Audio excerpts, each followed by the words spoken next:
ఏడుసారి పోయి వచ్చిందాక ఎటు అవును మనం మీరు ఇప్పుడే తిరగటం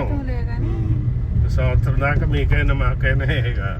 మీరు కలిస్తే మేము కలం మీరుంటే మళ్ళీ తిరుపతి పోవాలి ఏదన్నా సంవత్సరం వరకు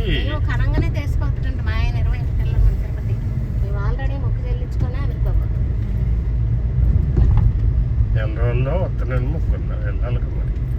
అబ్బాయి పుట్టిన నెల రోజులు కనుక ముందు టికెట్ బుక్ చేసుకుంటే ఎందుకు విష్ణు మాసం తెల్లవారుజామున అయ్యేస్తారు లేకపోతేనా ఇదంటే శ్రీవాణి టికెట్లకు పోరాదని మీరు 10,000 ఇంకా దగ్గర కట్ట అవునా రమేష్ అన్న మనం 10,500 ఇంకా అసలు దేవుడు కనకదుర్గం చూసినట్టు రూమ్ కూడా వాళ్ళేనా రూమ్ కూడా ఇస్తారు రూమ్ ఇస్తారంట అకేషన్ అంత ఇస్తారంట అంత పోవడానికి కూడా అడిగి పోయి అది తెల్లవారుజాము పొద్దున్నే టికెట్ ఇస్తారంట అది రేపు పొద్దుడికి మనం ఆడనే పోయి తీసుకోవచ్చు ఆడ పోయే తీసుకోవాలి ఆన్లైన్ లో కూడా విడుదల చేస్తారు ఆడ పోయి కూడా అంట అన్నయ్య పొద్దున్నే పోయి 6 గంటల కల్లా తీసుకుంటే రేపు పొద్దున 6 గంటలకు ఇస్తారంట ఒక రోజు ముందు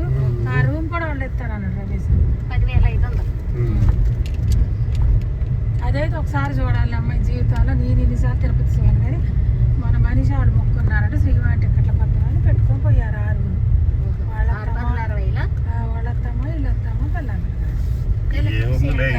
అన్నదానానికే పోతాయి అయ్యా ఆయనకి పోయేగా 500 టికెట్ అంటే ఇంట్రెస్ట్ మామూలుగా అయితే 7 గడపలు అవుతుందిగా ఫస్ట్ గడప కాడికి పోతామంట మనం గడప ఇంత దూరంలోనే చూస్తామంట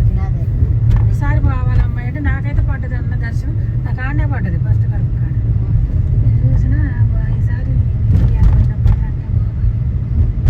అదైతే వదిన బుక్ చేసుకునే పని లేదు మనం అరుణాచలం పోతే ఆ శ్రీవాణి టికెట్లు కొనుక్కొని చూడొచ్చు అరుణాచలం కంచి ఇంకేందో విష్ణు కాచి అట బన్నయ్య అట్ట డైలీ పోతే వారం పడుతుంది